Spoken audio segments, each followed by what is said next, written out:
नमस्कार दोस्तों। आज हम बात करने वाले हैं कि अगर आपका बैंक का लॉकर है और किसी दुर्घटनावश, चाहे वो प्राकृतिक हो या अप्राकृतिक हो, बैंक में रखे जो सामान है वो नष्ट हो जाता है किसी भी तरह से, किन्हीं भी वजह से, तो ऐसे में क्या बैंक आपको क्लेम देगा या आपको क्लेम नहीं देगा? ऐसे कौन कौन से क्लॉजेज हैं जो अगर आप बैंक में के लॉकर में जो सामान रखते हैं तो आपका सामान कितना सुरक्षित है, इस बात को ध्यान में रखकर बनाए गए हैं। आज हम बात करने वाले हैं कि आरबीआई की बैंक लॉकर को लेकर क्या गाइडलाइंस है कि अगर आपका जो बैंक लॉकर में सामान रखा है उसके साथ कोई छेड़छाड़ हो जाती है, वो चोरी हो जाता है, वो नष्ट हो जाता है, तो ऐसे में बैंक की कितनी जिम्मेदारी बनती है, आपको कितना हर्जाना वो देगा या वो हर्जाना नहीं देगा? वो कौन कौन से सामान हैं जो आप बैंक लॉकर में रख सकते हैं और आरबीआई गाइडलाइन के अनुसार, और वो कौन कौन से सामान ऐसे हैं जो आपको बैंक लॉकर में नहीं रखने चाहिए। इसके साथ-साथ अगर जब भी आप बैंक लॉकर बनवाते हैं, बैंक के लॉकर में कोई सामान रखते हैं, तो कौन-कौन सी जो शर्तें हैं वो होती हैं, वो आपको माननी पड़ती है, और इसके साथ-साथ कौन-कौन से वो उपाय हैं जब आप बैंक के लॉकर में कुछ इम्पोर्टेंट सामान रखते हैं, उन चीज़ों को ध्यान में रखकर बनाए गए हैं। तो चलिए, सबसे पहले बात करते हैं कि बैंक के लॉकर को लेकर आरबीआई की गाइडलाइंस क्या है। पहले जो बैंक के लॉकर में सामान रखा जाता था, तो उस पर जो बैंक की ज़िम्मेदारी थी वो ज़्यादा नहीं थी, बैंक ऑलमोस्ट उससे बचते थे। किसी भी तरह की अगर कोई बैंक लॉकर में घटना हो जाए, चाहे वो चोरी हो जाए, नष्ट हो जाए, आपके बैंक लॉकर में जो आपने सामान रखा है, कुछ भी हो जाए, तो बैंक इस चीज़ से बचते थे। लेकिन 2021 के अंदर आरबीआई ने बैंक लॉकर को लेकर कुछ गाइडलाइंस जारी की, जिसमें अगले साल यानी 1 जनवरी 2022 से जब उन्हें लागू किया गया, तो अलग-अलग बैंकों को बैंक लॉकर से लेकर बैंकों के क्या मतलब फ़र्ज़ बनता है बैंक लॉकर को लेकर, क्या गाइडलाइंस है उस पर जो एक तरह से सर्कुलर जारी किया था। इसमें ये बताया गया है कि अगर 2 कारणों से बैंक लॉकर में रखे गए सामान के साथ दुर्घटना हो सकती है। पहला तो होता है प्राकृतिक और दूसरा होता है अप्राकृतिक। अगर अप्राकृतिक कारणों की बात करी जाए तो चोरी, डकैती या कोई और धोखाधड़ी या बैंक के कर्मचारियों द्वारा ही धोखाधड़ी हो जाती है आपके बैंक के लॉकर में रखे हुए सामान के साथ, और जो बैंक के लॉकर में सामान रखा है, वो किन्हीं भी कारणों से नष्ट हो जाता है और उसमें बैंक की लापरवाही निकलती है। अगर बैंक में चोरी हो जाती है तो ये बैंक की सिक्योरिटी की लापरवाही है। तो ऐसे के केसेस के अंदर आरबीआई गाइडलाइंस के अनुसार बैंक आपको, आपने सालाना जो बैंक लॉकर को रखने का जो चार्ज आप पे करते हैं, जो फीस आप पे करते हैं, उसको 100 गुना आपको बैंक हर्जाना देगा। यानी मान लीजिए आप जो लोकल चार्जेज़ हैं 1 साल के, वो 3000 रुपए भरते हैं। तो अगर बैंक की गलती साबित हो जाती है तो आपको बैंक 3 लाख रुपए तक, यानी 3000 का 100 गुना आपको बैंक खजाना देगा। अगर प्राकृतिक कारणों से बैंक में के लॉकर में रखे हुए सामान नष्ट हो जाता है, यानी किसी भी प्राकृतिक कारणों जैसे बाढ़ है, भूकंप है, बिजली गिरना आदि कारणों से बैंक में रखे हुए गए, यानी आपके लॉकर में रखे गए सामान में कुछ गड़बड़ी हो जाती है, नष्ट हो जाता है, किसी कारण से बस वो चोरी हो जाता है, ऐसी कोई भी स्थिति होती है, तो इसके लिए बैंक जिम्मेदार नहीं है। इसके साथ साथ अगर कुछ ऐसा आतंकवादी गतिविधियों के कारण आपके बैंक लॉकर को नुकसान हुआ है, तब भी इसके लिए बैंक जिम्मेदार नहीं है।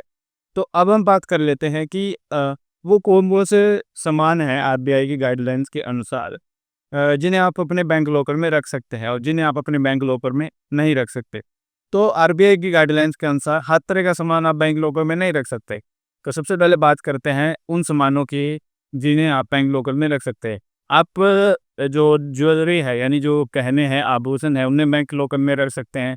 कोई महत्वपूर्ण दस्तावेज जैसे प्रॉपर्टी के कागज़ है, कोई इंश्योरेंस है, सेविंग बॉन्ड्स है, जन्म प्रमाण पत्र है, मृत्यु प्रमाण पत्र है, आपके एग्रीकल्चर से संबंधित यानी किसान विकास पत्र, ऐसे कुछ भी डॉक्यूमेंट है जो बहुत महत्वपूर्ण है, मैरिज सर्टिफिकेट है, ये सब चीज़ों को आप बैंक लॉकर में रख सकते हैं।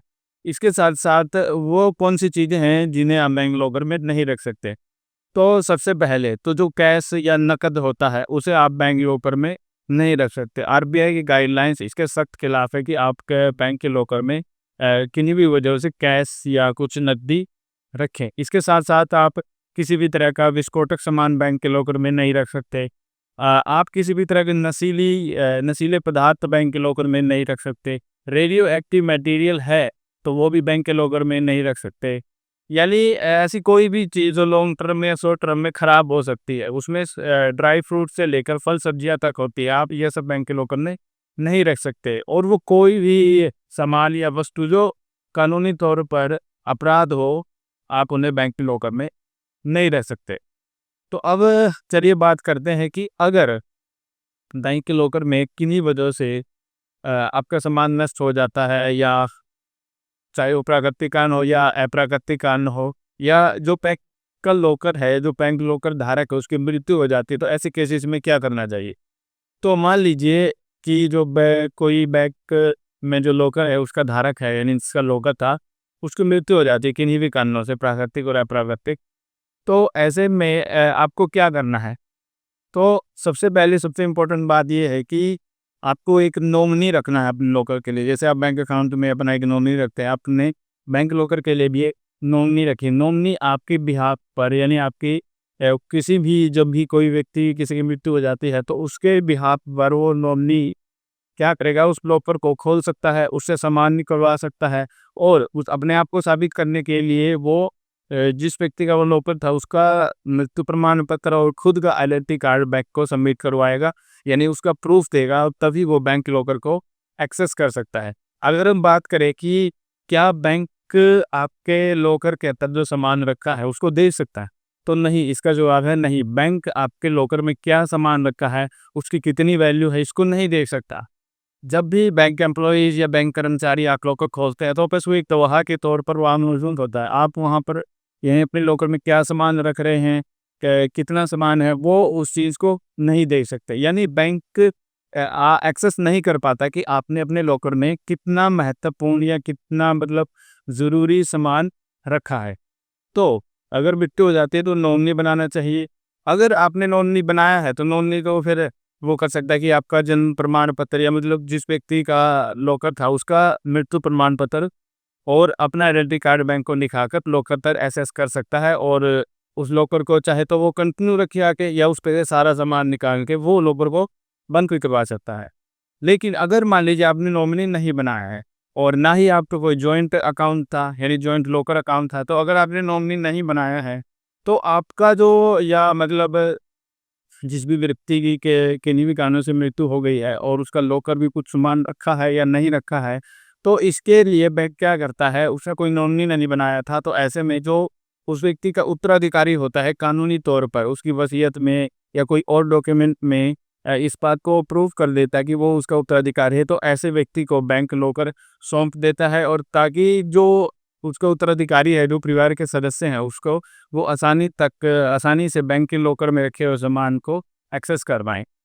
और अगर आपने कोई जॉइंट अकाउंट, या मतलब कोई जॉइंट अकाउंट नहीं था, उस जो भी व्यक्ति की मृत्यु हो गई, उसे कोई जॉइंट अकाउंट नहीं था, वो लॉकर का जॉइंट अकाउंट नहीं था, ऐसे में तो वो व्यक्ति निकाल ही नहीं सकता कुछ भी। दूसरा व्यक्ति अगर उसको एक्सेस दी ही नहीं है, उसको लॉकर को किन्हीं भी कारणों से एक्सेस करने की, सामान निकालने की, तो जो उसका जॉइंट अकाउंट है वो स्वामी नहीं हो जाता एक तरह से। मान लीजिए 2 व्यक्ति व लॉकर जॉइंट अकाउंट के तहत था, और किसी एक व्यक्ति की मृत्यु हो गई, तो दूसरा व्यक्ति को सीधे-सीधे अधिकार नहीं मिल जाता उस लॉकर को एक्सेस करने का। वहाँ भी एक थोड़ी जटिल और लंबी प्रक्रिया होती है उसी केस में, जब आपने नॉमिनी नहीं बनाया होता और आप को अपने आप उत्तराधिकारी साबित करना होता है उस लॉकर का, मतलब उस लॉकर में जो सामान रखा है, उस अकाउंट का जो ओरिजिनल धारक था उसके साथ अपना रिलेशन दिखाने में एक लंबी और पेचीदा एक ये पूरी की पूरी प्रोसेस होती है।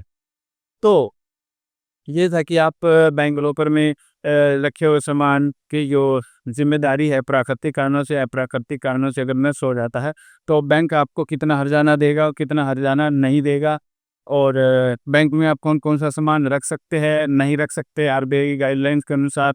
और अगर बैंक के लॉकर धारक की मृत्यु हो जाती है, तो ऐसे केस में कौन-कौन से उपाय करने चाहिए, यानी नॉमिनी बनाया है, नहीं बनाया है, जॉइंट अकाउंट है या नहीं है। तो अब बात करते हैं कि मान लीजिए आपके बैंक लॉकर में बहुत महत्वपूर्ण सामान रखा है, और क्योंकि बैंक वाले तो उसको नहीं देख सकते, तो ऐसे में आप क्या उसका बीमा करवा सकते हैं? तो जी हाँ, आप प्राइवेट या किसी भी निजी फर्म से लॉकर इंश्योरेंस के तहत उसका बीमा करवा सकते हैं। और अगर आप पहले ये देख लीजिए कि जिससे भी आप बीमा करवा रहे हैं, और अप्राकृतिक कारणों से होता है और बैंक की उसमें ज़िम्मेदारी निकल आती है, यानी बैंक आपकी मतलब जवाबदेही उसमें होती है, तब आपको तो बैंक ही दे देगा हर्जाना। लेकिन प्राकृतिक कारणों से होता है, जैसे भूकंप भूकंप हो गई, बाढ़ हो गया, बिजली गिरना या कोई और ऐसा कारण, तब जब आप उस जो बैंक के अंदर सामान रखा है और महत्वपूर्ण वो सामान है, आपने उसका बीमा किसी प्राइवेट कंपनी से करवाना चाहते हैं, तो ऐसे में आप उसकी जो पॉलिसीज़ वगैरह है उसको पढ़िए। अगर उनकी पॉलिसीज़ में ये मेंशन किया हुआ है कि ऐसी कारणों की वजह से हम आपको क्लेम देंगे, तब आप उसका बीमा करवा सकते हैं। और ऐसी स्थिति में जब किसी प्राकृतिक कारणों से आपके लॉकर में रखा हुआ सामान नष्ट हो जाता है, तो आप उन चीज़ों का मतलब बीमे के तौर पर क्लेम ले सकते हैं।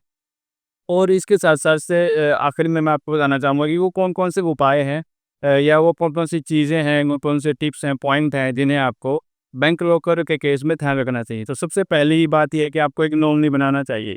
आप एक नॉमिनी बनाते हैं तो आपके परिवार के सदस्य या जो भी आपका नॉमिनी होता है, वो आसानी से आपके बैंक लॉकर तक पहुँच सके, इस बात को आपको सुनिश्चित करना चाहिए।